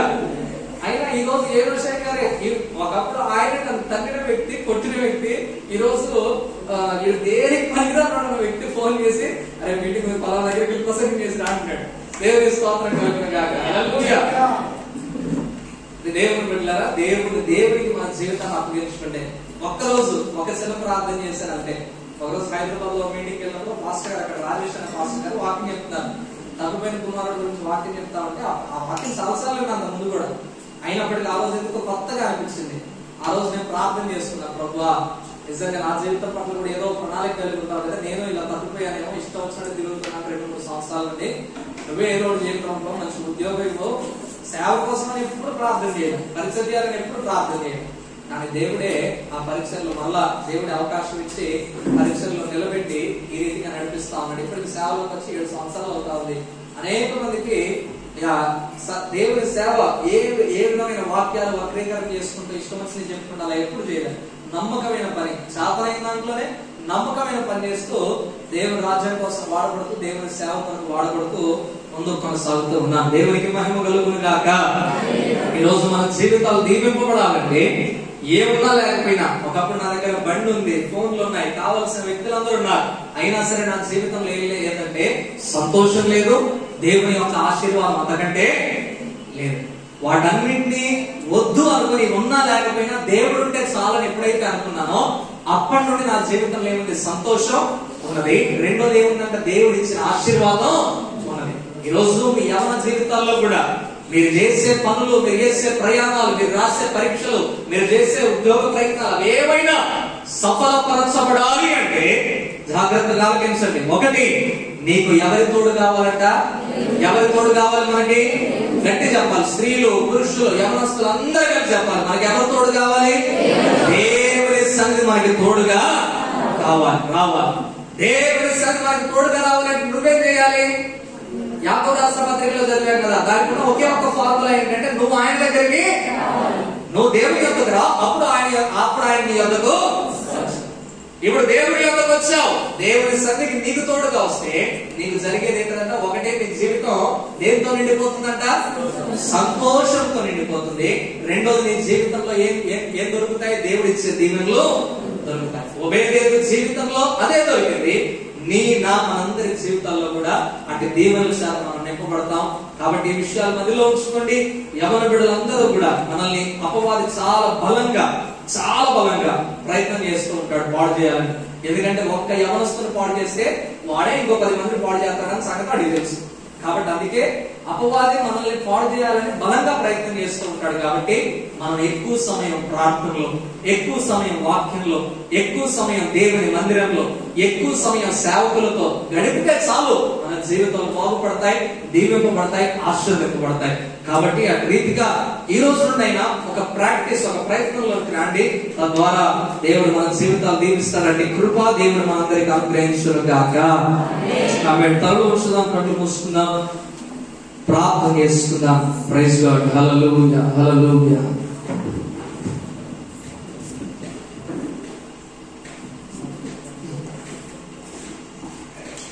Praise Lord. ఆమేన్. నిజంగా ప్రభువా, ఉదయకాల సమయం వచ్చిన తండ్రి, యవనస్తులు మాకు తండ్రి అనేకమైన విషయాలు ప్రభువా మీరు తెలియపరిచి మీకు స్తోత్రం చెల్లిస్తున్నాం. అయ్యా తండ్రి, యవనస్తులు మేము నా ప్రభువా ఎక్కడికి వెళ్ళాలి అనగా నీ దగ్గరకు మీకు వచ్చినప్పుడు నా ప్రభావ మీరు చూసేసేవాడు కాదు. ఉపయోగ జీవితంలో నా ప్రభావ ఆశీర్వాదము, సంతోషము, సమాధానం నా ప్రభావ మీరు కలిగించారు. అటు యొక్క సంతోషము, సమాధానం ప్రభావ ఈ డిగ్రీ ద్వారా తండ్రి మీరు మాకు తెలియపరిచి మీకు స్తోత్రం చెల్లిస్తున్నాం. నిజంగా తండ్రి, ఉదయ సమయం నుంచి నా ప్రభావ ఈ క్షణంలో తండ్రి ప్రతి విషయంలో మీరు అధ్యక్షత వహించి మీరు నడిపించారు ప్రభావ. అందుకని వందనాలు. దూర ప్రాంతం నుంచి నా ప్రభావ నీ కుమారుడు నిఖిల్కు నడిపించి ఈ రెండో సెక్షన్లో నా ప్రభావ నీ సన్నిధిని మేము రావాలని, నీ సన్నిధి మాకు తోడుగా ఉండాలని, నీ సన్నిధి రావడం వల్ల కలిగే ప్రయోజనాలు నా ప్రభావ మా జీవితాలు ఎంతో అవసరమైన తండ్రి మీరు తెలియపరిచిన మాటలు బట్టి మీకు స్తోత్రం చెల్లించుకుంటూ అయ్యా ఇక్కడ దర్శన కార్యక్రమం ముందు నడిపించమని యేసు నామములో ప్రార్థిస్తూ ఉన్నాం తండ్రి. ఆమేన్. Brother, thank you. తెలవగానే చంద్రశేఖర్ గారి యొక్క ఈ మాట బాగా నచ్చింది. ఒకప్పుడేమో ఎగిరెగిరి టైం వరకు ఫోన్ చేసి తొందరగా చెప్పేసి ఇబ్బంది పెట్టి పరిచయం అంటే అప్పుడు నమ్మకం లేక ఆయన సన్నిధి ఇంతవరకు మనకు తోడుగా ఉండి నడిపించినటువంటి దేవాతి దేవునికి సంతోషముతో ఆయన గణనామానికి స్తోత్రాలు చెల్లించుకుందాం.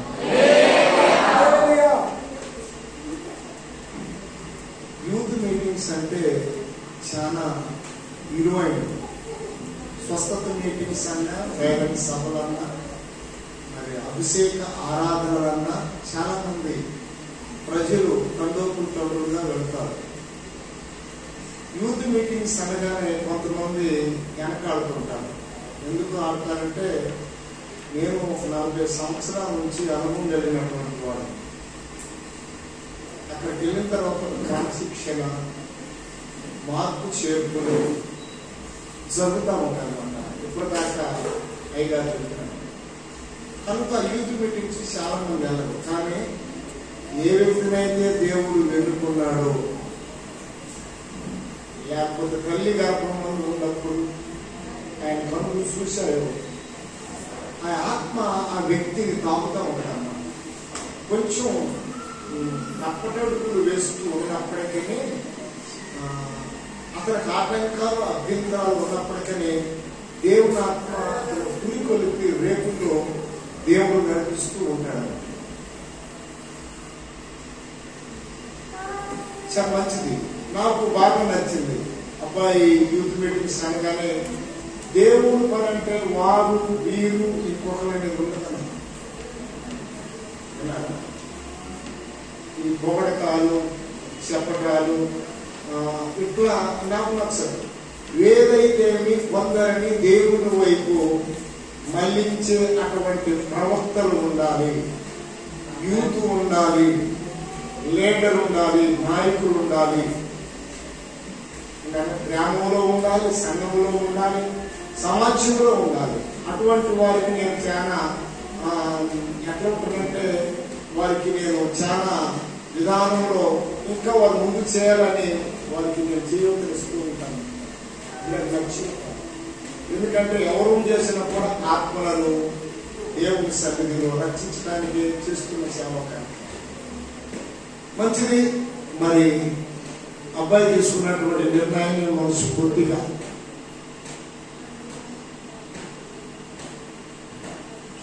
మీటింగ్స్ కాదు, చాలా సంవత్సరాలు ఇలా యూత్ మీటింగ్స్ జరగాలి. ప్రార్థన ఎప్పుడు కూడా అర్థం కాదు. నీ ఆశ నిరాశ ఎప్పుడు కాదు. నీ లక్ష్యం పడగొట్టేవాడు ఎవరు ఉండదు. కానీ అది మనం కలిగి ఉంటే తప్పక దేవుడు దాన్ని నెరవేర్స్తాడన్న విషయం ఈ వాగ్దాన గ్రంథంలో ఉన్నటువంటి నిజాలు, సత్యాలు. అదే లేకపోతే గమ్యం ఉండదు. అది మనం కలిగి ఉండాలి. తప్పక దేవుడు అలా నడిపిస్తూ ఉంటాడు. సరే, మేము ఈ మీటింగ్స్ కి ఎవరెవరు అనుకున్నాము, కానీ అబ్బాయి నాకు ప్రతిష్యం చెప్తాడు. కానీ మాకు తెలియకుండానే ఎవరు రావాలనో ఈ మీటింగ్స్ కి దేవుడే ఏర్పాటు చేశాడు. ఉదయకాలం చక్కని విషయాలు అంటే యవనస్తులు చెప్తేనే కుదిరింది. నాలాంటి వాళ్ళు బండ వాళ్ళు చెప్తే కుదిరేది కాదు. వాళ్ళ విధానాలు, వాళ్ళ నిర్ణయాలు, వాళ్ళ పద్ధతి ఎలా మారిందని చెప్తేనే కరెక్ట్ గా కుదిరింది అన్నమాట. ఆ గిఫ్ట్ ఉంటుంది. ఉదయకాలం ఏం నేర్చుకున్నారు మీరంటే పారి చెప్పండి. మీరందరూ ఒకటి చెప్పండి, మీరేం చెప్పలేకపోతున్నారు. పారి ఎక్కడికి మందిరం నుంచి పారిపోయి ఉన్నారు కొంతమంది. ఎక్కడికి పారిపోమన్నాడు, ఎప్పుడు పారిపోమన్నాడు విన్నారు కదా, చెప్పొచ్చు కదా. చాలా చక్కగా చెప్పినారు కదా అయ్యగారు ఉదయకాలం. అంటే చెప్పొద్దు కదా, ఇలా చెప్పాడు తమ్ముడు చక్కగా. చాలా మంచి విషయాలు. ఇప్పుడేంటి, నా సన్నిధి మీకు తోడుగా. సరే, ఓకే, నాకు ఇచ్చిన సమయం అయిపోతుంది. ఒక విషయాన్ని చెప్పాలనుకుంటున్నాను. యోసేపు కూడా మారిపోయాడు. దేవుడు ఐగుప్తిలో అతన్ని చాలా దేవుడు దీవించాడు, ఆశీర్వదించాడు. అంత మాత్రమే కాదు, దేవుడు అతనికి తోడై ఉన్నాడు, అభివృద్ధి పరిచాడు. ఈరోజు అభివృద్ధి కోసం ఏదో మనం వాటి బిట్టింగ్ రాయటం కాదు, తల్లిదండ్రులు వేడిపేయటం కాదు, తల్లిదండ్రులు బాధ కలిగించడం కాదు. మనం అభివృద్ధి చెందాలంటే దేవుడు తోడుగా ఉండాలి. ఉత్తరయ్యగా చెప్పినట్టు ఏటి నుండి మనం పారిపోవాలను, తాగు నుండి పారిపోలేవా అంటే అవి వద్దాము లేవా? మందిరం నుంచి పారిపోతారు చాలా మంది. టైం తీసుకుని వస్తారు, టైం ముందే పరిగెత్తి ఏమున్నాయి ఆ గుడిసెలో, ఏముంది ఆ చిన్న ఇంట్లో, ఏమున్నాయి ఆ ఈదులో. దేవుడి మందిరం ఇప్పటిదాకా అదే కదా, కనిపెట్టుకుని మందిరంలోకి వచ్చే ఉండలేరా? ప్రేమ చేసుకో. ఏముందా ఇంట్లో, ఏముందా ఇంట్లో, అసమాధానమే కదా, సంతోషం లేక ఎప్పుడు మాట్లాడే కదా. ఒక్క మాట చెప్పి నేను ముగిస్తాను. చాలా విలువైనటువంటి పదం.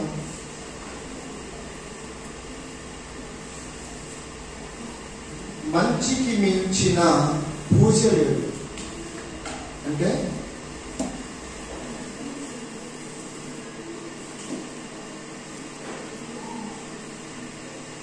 మనం బాగా గమనించాలి. మానవత్వానికి మించిన సంపద లేదు. మనిషికి మరణము ఉంటుంది, కానీ మంచితనానికి మరణము ఉండదు. మంచికి మించినటువంటి పూజ ఎప్పుడూ లేదు. కానీ మనం యూత్ మీటింగ్స్ లో నేర్పించేటువంటి దైవ సేవకులు ఏంటంటే, మిగతా మీటింగ్స్ జరుగుతాయి, ఒకరిపైన ఒకరు దండయాత్ర చేస్తూ రకరకాల విషయాలు నేర్పిస్తారు. ఇక్కడ ఏంటంటే నేర్పించేది ఒక మంచి ఆ మంచి ఏంటో తెలుసా? ప్రభువైన యేసుక్రీస్తు వారు చాలా మంచివాడు, చాలా మంచివాడు. ఆయన గురించే మనం నేర్చుకునేది ప్రతి గ్రంథంలో నుండి, ఆది కాండంలో నుండి ప్రకటన గ్రంథం వరకు. ఆయన గురించి తెలుసుకుంటే, ఆయన గురించి మనం వింటే, ఆయన సేవా కార్యక్రమాలు మనకి అబ్బితే అసలు ఇక మామూలుగా ఉండదన్నమాట. మిగతా మీటింగ్స్ లో జరుగుతున్నటువంటి విషయాలు వేరు, నిజంగా క్రైస్తవ యూత్ మీటింగ్స్ జరుగుతున్న విషయాలు వేరు.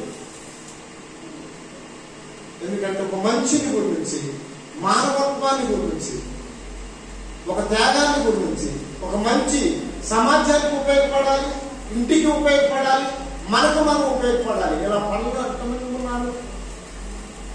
ఇంటికి ఉపయోగం లేదు, ఇంటికన్నా ఉపయోగం లేదు, పెళ్లి చేస్తే పిల్లలకి ఉపయోగం లేదు, అటు ఇటు ఏదో ఒకటి అనుకుంటే పిల్లలు వాళ్ళకి ఉపయోగం లేదు. ఇక సమాజం ఉంది కదా, సమాజానికి ఉపయోగం లేదు. మీరన్నీ యూట్యూబ్ లో చూస్తున్నారు కదా, అత్యాచారాలు, ఘోరాలు, మరణాలు. ఎవరు చేసేది? యూత్ కదా. ఒక పిల్లల పైన దాడి అంటే ఒక పిల్లల పైన దాడి, అసలు ఆ విధానాలు, ఆ పద్ధతి, ఆ పొజిషన్, ఆ ప్యాషన్ మనం చదువుకున్నాడంటే ఏదో ఒకసారి ఇంగ్లీష్ బుక్ మాట్లాడతాడు, ఏదో అర్థం పర్థం లేనటువంటి విధానాలు, అర్థం పర్థం లేని విధానాలు. దేంట్లో ఉంటాడు, ఏదో భక్తిలో ఉంటాడు, మళ్ళా దేంట్లో భక్తిలో ఉంటాడు. కానీ యేసు ప్రభు వారి గురించి కరెక్ట్ అయిన విషయాలు నేర్చుకుంటే ఆ వ్యక్తి ఆయన మంచివాడు కనుక మంచివాడు మారడానికి చాలా అవకాశం ఇచ్చేది ఎవరంటే ఒక ప్రభు అయినటువంటి యేసుక్రీస్తు వారు మాత్రమే. దేవుని స్తోత్రం కలుగుతుంది. మంచివాడు పడడానికి ఎన్నెన్నో ప్రయత్నాలు చేస్తా కానీ అది సాధ్యపడేది కాదే కాదు. ఇప్పుడు దా చెప్పారు మిక్కిలి అయ్యారు. వారు మన చిన్నప్పటి వారు తెలుసు, వారి తల్లిదండ్రులు తెలుసు, వారి తాతగారు తెలుసు, వారి మామయ్య గారు తెలుసు, అందరూ తెలుసు.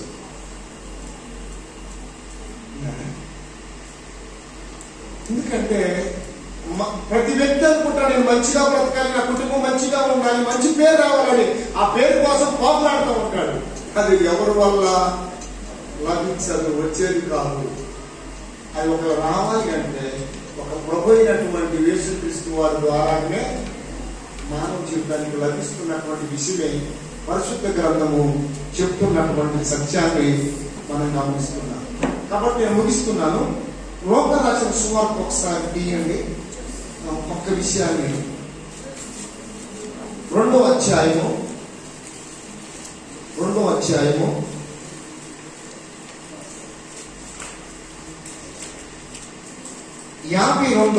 వచనం. యేసు జ్ఞానమందును వయస్సునందును దేవుడు దయందును మనుషులు దయందును వర్ధిల్లుచుండెను. మన మోడల్ యేసు ప్రభు వారే. మన ప్రేమ, మన జాలి, మన దయ, మన కనికరం ఇవన్నీ ఎక్కడ ఉన్నాయండి? ఎక్కడ కనిపిస్తున్నాయి? ఎవరైనా చూస్తే ఈ క్వాలిటీ, ఈ మోడల్ కనిపిస్తుందంటే చర్చిలో బాగానే కనపడతారు, ఏంటో ఆ ప్యాసన ఏంటో నాకు అర్థం అవ్వదు. ఆ ప్యాసన ఏంటో, ఆ ఫోకర్ ఏంటో, ఆ విధానం ఏంటో, ఆ సూప్ ఏంటో, లేదా అహంకారం ఏంటో ఏమి అర్థం అవ్వదు. వాక్ జరిగినప్పుడు బాగానే ఉంటుంది, సభకి వెళ్ళినంత మాత్రం చర్చలు బాగా ఉంటుంది. బయటికి వెళ్ళిన తర్వాత ఫోకస్ ఏంటో, ఆ విధానం ఏంటో అర్థం అవ్వదు. యేసు ప్రభు వారు అక్కడ పరలోకం కూడా అలాగే ఉన్నాడు, దేవుడి మందిరంలో కూడా అలాగనే ఉన్నాడు, ప్రజలతో కూడా అలాగనే ఉన్నాడు, ఎప్పుడు కూడా అలాగే ఉన్నాడు. ఎక్కడ కూడా అలాగే. కొంతమంది వాళ్ళ సంఘంలో ఒక తీరుగా ఉంటారు, ఇంకొక సంఘంలో ఒక తీరుగా ఉంటారు, ఇంకొక ఒక తీరుగా ఉంటారు. అది యేసు ప్రభు వారికి అట్లా ఉండేది కాదు. అది ప్రతి వ్యక్తితో కూడా యేసు ప్రభు వారు టైపులో ఉంటే ఎక్కడైనా అలాగనే ఉండుగాక. దేవుని స్తోత్రం కలుగుగాక. ఒక సంఘంలో అది ఎవరి సంఘమే? ఇది ఎవరిదయ యూత్, ఎవరిదయ చర్చి, ఎవరిదయ ఇవన్నీ? ఎవరిది? దేవుడివి. సంఘం ఎవరిది? యూత్ ఎవరిది? లీడర్ ఎవరు? నాయకుడు ఎవరు? ఆయనే. అందుకనే ఈ యొక్క సువార్తలో యేసు జ్ఞానమందును వైద్యందును దేవుని దయందును మనుషుల దయందును చూపించే సంవత్సరం నాకు తెలియదు కానీ నీకు తెలిసిన కారణం నుండి అయినా ఎవరి దయంలో వర్తిల్లుస్తున్నావు అన్నది చాలా జ్ఞాపకం చేసుకో. లేకపోతే చాలా ప్రమాదం, చాలా డేంజర్. నీకు పెళ్లి చేసినాడు ఏం సరే, పిల్లలు పుట్టినాడు ఏం సరే, అర్థమైందా? ఇల్లు కట్టుకున్నాడు ఏం సరే, అర్థమైందా?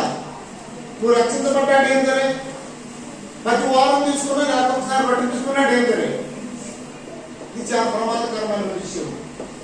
అందుకని యేసుకు కలిగినటువంటి మోడల్, యేసు ప్రభు ఉన్నటువంటి లక్షణాలు ఉంటే మాత్రం ఆ వ్యక్తి ఎప్పుడు కూడా రాజు కుమారుడే.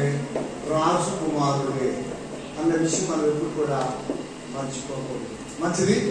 మరి సమయం ఇచ్చేసినటువంటి అధ్యక్షుల వారికి, అలాగే మరి మా బాబుకి, అలాగే వినోద్ కుమార్ అయ్య గారి బాబు, అలాగే విక్కీ అయ్య గారికి, మరి సల్మాన్ రాజు గారికి, మరి ఇచ్చేసినటువంటి ఓపికతో మరి మేము ఎన్ని కార్యక్రమాలు చేసినా, మా బాబు చేసినా, ఇప్పుడు యూట్యూబ్ లేకపోతే ఏ టీమో చేసిన ప్రజలు లేకపోతే ప్రజల కోసమే చెప్పాడు, ప్రజల కోసమే మరణించారు. మీరందరూ ఉండబట్టే ఈ ప్రోత్సాహం, మీ సహకారం మీరు ఉండబట్టే ఈ మీటింగ్ కూడా ఇంత సక్సెస్ కావడానికి మీరు కూడా కారణమై ఉన్నారు. దేవుని స్తోత్రం కలుగునుగా. అలాగే చేసిన మీ అందరికీ కూడా ప్రభువైనటువంటి యేసుక్రీస్తున్నాము సరైన అవకాశాలు లేవు, లేక ప్రేమ లేవు, ఒక్కలో ఉన్నప్పటికీ కూడా మీరు మంచిగా సహకరించారు. మీకు కూడా ప్రభువైన శుభములు వందనములు తెలియపరుస్తూ ప్రార్థనతో ఆశీర్వాదంతో ఈ కోరికను మనం ముగించుకుందాం. కళ్ళు మూసుకోండి. చిన్న ప్రార్థన. కృపగల తండ్రి, పరిశుద్ధుడా, మహోన్నతుడైనటువంటి మా తండ్రి వందన. ఇదిగో ప్రభువా, నీ కుమారుడు సురేషుడు ప్రేరేపించబడి వారిలో ఉన్నటువంటి ఒక టీముగా సోదరులు ఈ పరిస్థితిని కొనసాగించడానికి పవిత్రించారు. అలాగే ప్రభువా, మరి యేసుక్రీస్తు ప్రార్థన మందిరంలో ఉన్న సంఘ సభ్యులు ప్రార్థన, అలాగే యూత్ మేమంతా కూడా కలిసి సహకరించుతూ పవిత్రించారు. ఉదయకాలం నిదాసుని మరుగుపరిచి మీరు మాట్లాడిన ప్రతి ఉపదేశాన్ని బట్టి కృతజ్ఞత వందనాలు. ఇప్పుడు నిక్లీ అయ్య గారిని కూడా మరుగుపరిచి మాట్లాడిన ప్రతి మాటను బట్టి నీకు వందనాలు, స్తోత్రాలు. అవి నీ మాటలు, నీ ఉపదేశాలు తండ్రి మీరు మాకు అనుగ్రహించినటువంటి నాయన సత్యమైనటువంటి వాక్యాలు మా మనసును మార్చి, మా విధానాన్ని పద్ధతిని మార్చి నీ పద్ధతిలో నడిపించేటువంటి నీ లేఖనాలు అన్నింటి బట్టి కృతజ్ఞత వందనాలు, స్తోత్రాలు. ఇచ్చేసిన ప్రతి బిడ్డలను బట్టి, కూడుకున్న ప్రతి బిడ్డలను బట్టి, యవన బిడ్డలను బట్టి నీకు వందనాలు, స్తోత్రాలు చెల్లిస్తున్నాను తండ్రి. రానున్న దినాల్లో మీ బిడ్డలు కూడా బలవంతుల చేతుల్లో బాలలాంటి ఒక ఆయుధముగా తండ్రి ఈ దేశానికి, తన కుటుంబానికి, సమాజానికి మీ బిడ్డలు మీరు వాడుకోండి. మీ సేవార్థం, మీ పరిచయ నిమిత్తం తండ్రి కీబోర్డు వాంచిన తండ్రి, ప్రతి మ్యూజికల్ వాంచిన గాయకులుగా తయారైన పరిసరీలో వాడుకున్న తలంతులు ఆయన సమాజానికి అందించటకు, సంఘాలు అందించటకు మీ బిడ్డలు మీరు లేవనెత్తమని ప్రార్థిస్తున్నాను. ఇప్పుడు పనిచేసారు. ఇంతవరకు ఎన్నికపోయినటువంటి మీ ప్రతి దాసులను, చేరువచ్చిన ప్రతి బిడ్డలను, వాక్యమంచిన ప్రతి బిడ్డలను, అలాగే ఈ కార్యక్రమాన్ని ఏ ప్రయాసంతో నడిపించినటువంటి మీ కుమారులను సహకరించిన మేమందరం కూడా అయా మీ తోటలోను అయా నిజాన్ని వారు మమ్మల్ని అందరికీ తీర్చుకోవాల్సింది.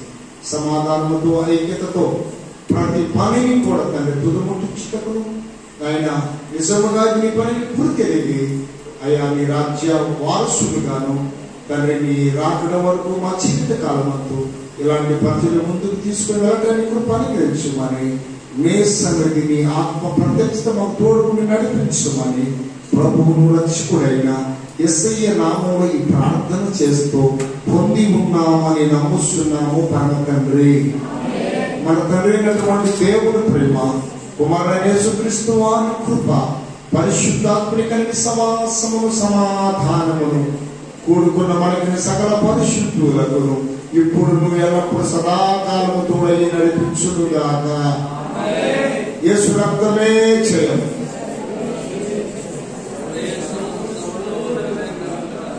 ఆమేన్. ఆమేన్. God bless you. దేవుడు మిమ్మల్ని దీవించుగాక.